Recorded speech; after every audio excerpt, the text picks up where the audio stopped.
muito bem-vindos e bem-vindas ao canal Escola Online. Eu sou a professora Daiane, professora de língua portuguesa, e hoje estamos de volta para a última semana do volume 2 do PET, do terceiro ano do ensino médio, com o tema Artigo de Opinião. Galera, vocês já estão sabendo do nosso projeto Enem Eu Não Erro Mais, né? Espero que sim, se não, nosso projeto começou na semana passada, aulas totalmente gratuitas e ao vivo aqui no nosso canal de segunda a sexta.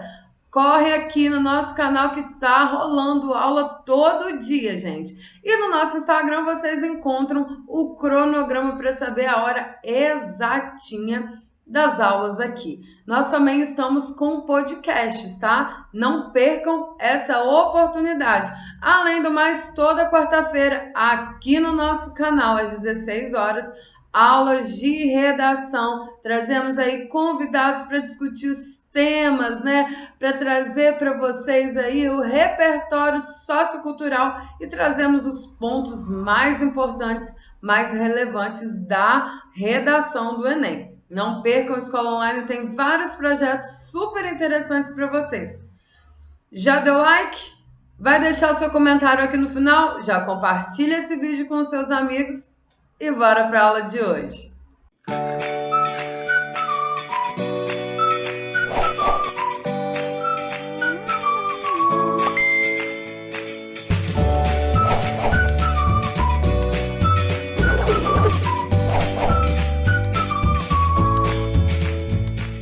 Artigo de opinião. Que gênero é esse, gente? O artigo de opinião é um gênero textual que objetiva expressar a opinião do autor sobre algum tema e, ao mesmo tempo, convencer o leitor a respeito da sua opinião. Convencer o leitor que aquilo que ele está falando ali é verdade, ok? Vamos aqui a mais uma coisa interessante sobre esse gênero textual. Ele pertence à tipologia dissertativa argumentativa. Lembra que nós falamos na semana passada sobre o texto dissertativo argumentativo? Pois é. O artigo de opinião é um gênero que pertence a essa tipologia e é muito comum de ser encontrado em jornais, revistas, blogs, já que aí a maioria das vezes tratam, né, esses artigos vão tratar de assuntos relevantes para a sociedade. Então, eles têm toda uma estrutura, galera. Vamos aprender um pouco mais. Quais que são as principais características desse gênero? Ele vem acompanhado da assinatura do autor. Já que está sendo publicado, né, em jornais, revistas e blogs, é claro que tem que dar aí a autoria do texto, né? Tem que trazer essa autoria. Outro ponto interessante é que o título é sempre criativo e provocativo. Vocês gostam de polêmica? Pois é, a galera que produz artigos de opinião são polêmicos, títulos polêmicos, aquelas coisas, né, aquelas chamadas que vão atrair os leitores, né? Então, eles usam disso, de títulos criativos e bem provocativos. Outra coisa importante é que eles tratam, como eu falei, de assuntos de relevância social e são temas sempre atuais, ok? Temas atuais e de relevância social. São temas que são importantes e devem ser discutidos. Tranquilo? Vamos para o próximo. Geralmente é escrito em primeira pessoa. Geralmente, nem sempre, tá bem? Vocês vão encontrar muitos artigos de opinião em primeira pessoa, mas há outros que não são em primeira pessoa, há outros que são na terceira pessoa do singular. Ou seja, ele traz aí um grau de impessoalidade bem marcado, como o texto da redação do Enem. Não é? A redação do Enem vocês precisam fazer aí com impessoalidade, com grau de impessoalidade. Então, utiliza-se aí a terceira pessoa do singular. Uso de estratégias argumentativas e persuasão. Claro, se o autor deseja convencer o seu leitor, ele vai utilizar as estratégias argumentativas e todos os recursos que houver para persuadir o seu leitor. E aí, quais são as estratégias argumentativas, pessoal? Nós temos, por exemplo, citação de autoridade, que é de algum especialista, pode utilizar, né, alusão histórica, dados estatísticos, pesquisas, né, exemplificação e por aí vai. Nós temos várias estratégias argumentativas. Se vocês quiserem saber mais, acompanhe as nossas aulas aqui no nosso canal, as nossas aulas de redação, do nosso projeto Redação Online. Já demos essa aula sobre as estratégias argumentativas. Vocês encontram aqui no nosso canal, tá bem? E tem também a linguagem simples e padrão. Gente, simples porque não vai utilizar aí termos rebuscados, né? Estruturas sintáticas muito complexas. E claro, registro linguístico, né? É o da norma padrão da língua portuguesa. Então, nada de coloquialidade no artigo de opinião, assim como na redação do Enem. Joia? Então vamos ver um pouquinho sobre a estrutura desse gênero textual. Parece muito com o que nós falamos semana passada. Olha só, ele vai ter uma introdução. Nessa introdução tem que haver o quê? O que nós falamos na semana passada? A tese. E o que é a tese? É a opinião do autor a respeito daquele recorte temático. Depois tem o desenvolvimento, que é o momento onde o autor vai utilizar as estratégias argumentativas para convencer o seu leitor. Então, ele vai argumentar, ele vai trazer informações que vão corroborar o seu ponto de vista. E, por último, tem a conclusão, que pode ser o fechamento ou a proposição de ações para solucionar aquele problema que está sendo discutido. Prestem atenção numa coisa, nem todo artigo de opinião vai trazer aí proposta de intervenção. Ele vai trazer apenas uma conclusão que vai fazer um fechamento daquilo que foi discutido durante o texto. Tudo bem? Espero que vocês tenham compreendido. Vamos para as atividades. Atividade de número 1. Leia o artigo de opinião seguinte e responda ao que se pede. Bom, nós temos o artigo intitulado Chega de Violência, da Débora de Souza Magalhães, e ela vai falar, não vou fazer a leitura com vocês para nossa aula não ficar demorada, tá bem? Leiam com atenção. Vou fazer um resuminho aqui rapidinho com vocês. A Débora vai falar sobre a violência contra a mulher no Brasil. Ela traz aí alguns índices e ela argumenta que as leis deveriam ser mais rígidas para aqueles que cometem esse tipo de violência, porque do contrário, chegará a um ponto muito alarmante. Na verdade, nós já chegamos a esse ponto, né, pessoal? Então, ela vai falar aí sobre a situação da mulher que está em uma condição de vulnerabilidade e de violência no seu lar, né? Então, ela vai falar sobre como essa mulher reage psicologicamente e sobre como ela deveria ter coragem para denunciar os abusos sofridos. Seria bacana se toda mulher tivesse coragem, mas não é bem assim. A situação que essas mulheres vivenciam em seus lares é uma situação de tanta violência que provoca tanto medo, tantas incertezas, que não é fácil para as mulheres denunciarem. Os dados que nós temos hoje são dados com base nas denúncias, ok? Existe muita subnotificação de casos porque não há denúncia. Tudo bem? Vamos passando aqui. Depois ela fala sobre a Lei Maria da Penha. Só que, apesar de haver aí a Lei Maria da Penha, essa violência persiste, ela continua, né? E ela vem por parte de parceiros, namorados, ex-companheiros ou até parentes. Aqui vou fazer um parêntese para vocês, porque nós, quando lemos qualquer tipo de texto, precisamos ter senso crítico, pessoal. A Lei Maria da Penha, ela é uma lei muito boa, é um avanço, uma conquista das mulheres na nossa sociedade muito grande. Contudo, há problema com as instituições que deveriam garantir os direitos das mulheres, que deveriam protegê-las.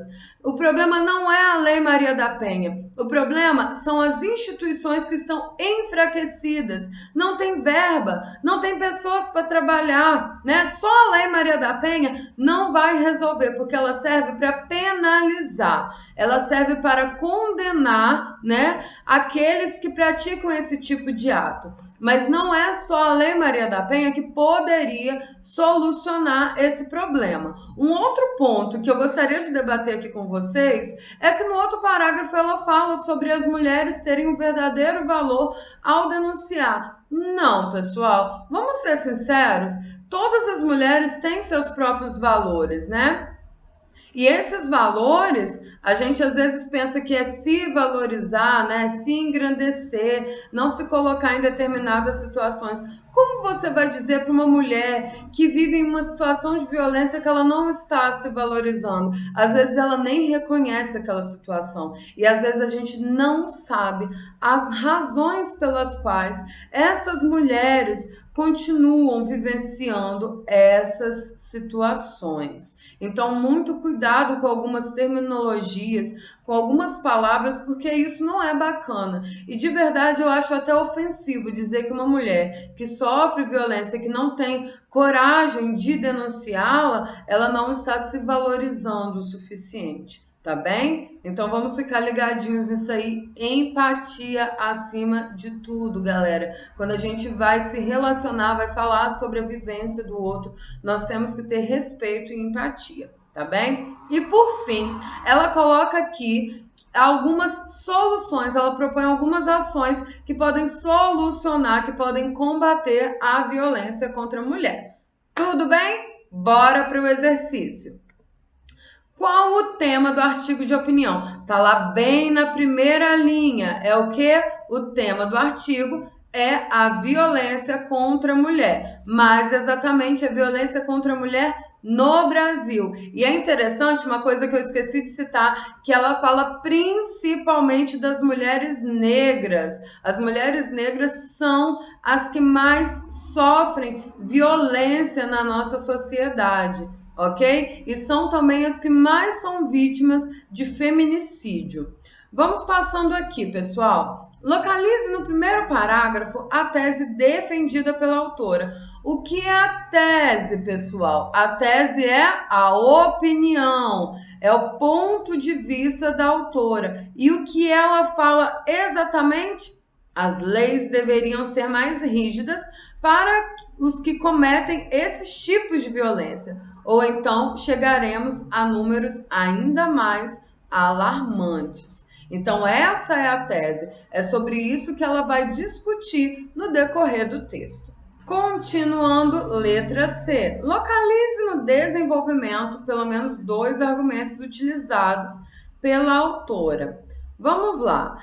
Primeiro, eu coloquei um aqui, tá? Do primeiro parágrafo. Seus ferimentos são muitos. Além dos físicos, existem os traumas psicológicos com sequelas para o resto da vida.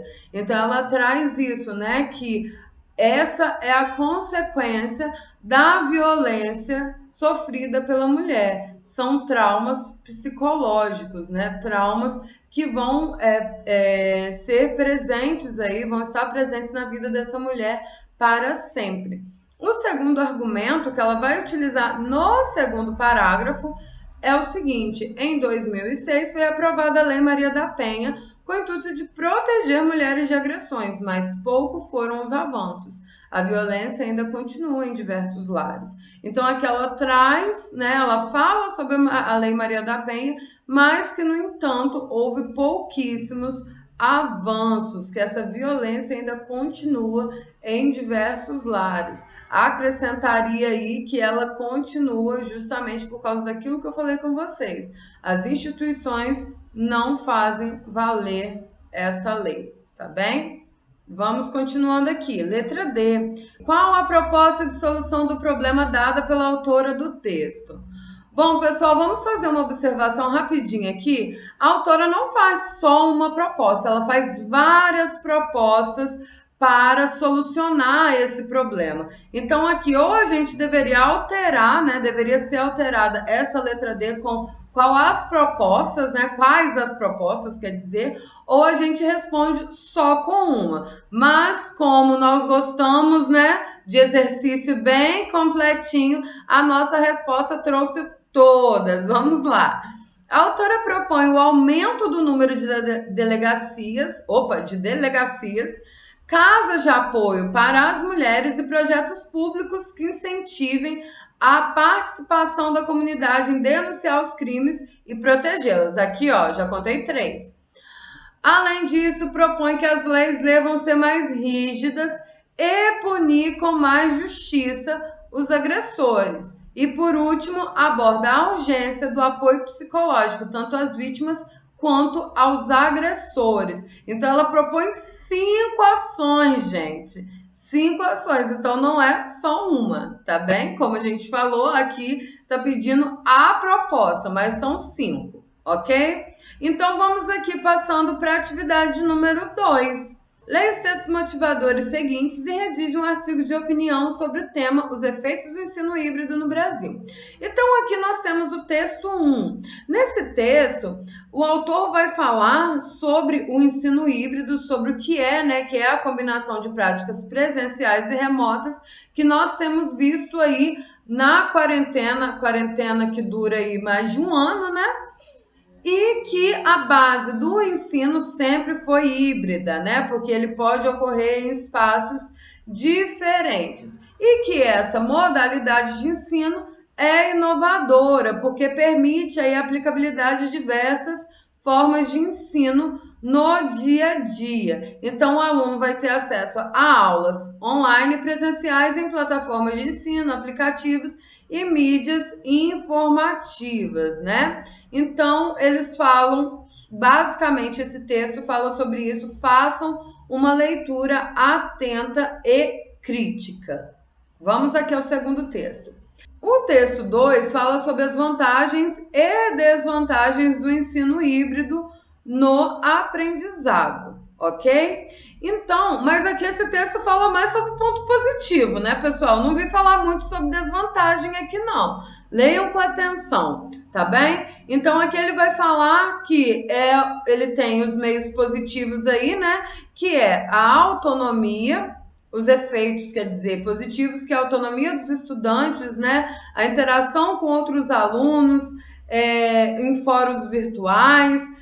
Também tem aí, né, a tecnologia em sala de aula, que pode aumentar o interesse, auxiliar o desenvolvimento da criatividade, e que os principais desafios, mas é o único ponto aí que pode ser uma desvantagem que é trazido nesse texto, é que o corpo docente e os gestores precisam aí criar uma forma assertiva para adotar o ensino híbrido, né? É necessário o engajamento dos profissionais. Mas vamos pensar um pouquinho, como eu falo com vocês precisam ter senso crítico, tem que ter uma leitura crítica. Qual que é o tema? Os efeitos do ensino híbrido, não é? Então, vocês têm provado aí, desde 2020, esse tipo de ensino, ou não, né? O ensino agora tem sido totalmente remoto, né? Então, vamos pensar, vocês precisam pensar um pouquinho, pensem na realidade de vocês. Vocês têm acesso à tecnologia? Quantos de vocês não assistem às aulas pelos celulares, né? E às vezes nem tem o celular da mãe, o celular do pai, do irmão. Então, pensem nesses efeitos para vocês mesmos. Vocês dão conta de escrever um ótimo texto pensando no contexto de vocês, nas experiências de vocês, tá bem? Mas, claro, procurem dados aí na internet também sobre como que tem funcionado, os índices, né? Quais os alunos, qual a quantidade de alunos que tem acesso às tecnologias, que tem acesso a uma internet de qualidade e por aí vai, tá, galera? Essas são as minhas dicas, mas tenho mais algumas aqui. A primeira coisa que vocês precisam pensar ao redigir um texto, um artigo de opinião ou mesmo uma redação é definir a tese. Tá aqui o tema, né? Os efeitos do ensino híbrido, né? Qual é a minha opinião sobre esse tema? Você vai responder essa perguntinha com a sua tese. Essa é a minha opinião. Então, a sua opinião é a sua tese. Tranquilo? Depois selecione ao menos 2 argumentos. Por que 2 argumentos, professora? Porque o seu desenvolvimento tem que ter mais ou menos 2 parágrafos, tá bom? E como é que você vai selecionar esses argumentos? Se pergunte por que eu tenho essa opinião, por que eu defendo essa tese. Então, vocês vão encontrar aí as respostinhas de vocês. Eu defendo por causa disso e por causa disso. Mas cada respostinha precisa estar embasada. Então, vocês precisam aí de argumentos que vão ajudá-los a convencer o leitor e que vai ajudar a trazer verdade para a sua opinião, tá bem? E por último, a proposta de intervenção ou a conclusão, como vocês quiserem. Aqui eu trouxe proposta de intervenção porque é o que tem sido mais utilizado aí por causa da redação do Enem, né? E porque vocês estão discutindo aí um problema de relevância social. Então, escolham. Ela trouxe várias propostas, mas eu indico que vocês escolham apenas uma proposta e desenvolva, né? Coloca aí a ação, qual vai ser o objetivo, qual o efeito esperado, como isso vai ser colocado em prática. Vamos lá, pensem nisso. E quem vai fazer, né? Então, aqui eu falei o quê? A ação, quem vai fazer, o efeito esperado e como será feito. Se vocês quiserem trazer mais detalhes, melhor ainda. Tá bem, galera? Espero tê-los ajudado. Agradeço muito a vocês que estiveram aqui nesse PET volume 2 com a gente. Muito obrigado de coração. Fiquem ligados no nosso projeto Enem Eu Não Erro Mais. Espero vocês no próximo volume, tá bem? Deixe os comentários aqui pra gente. Um beijão e tchau, tchau!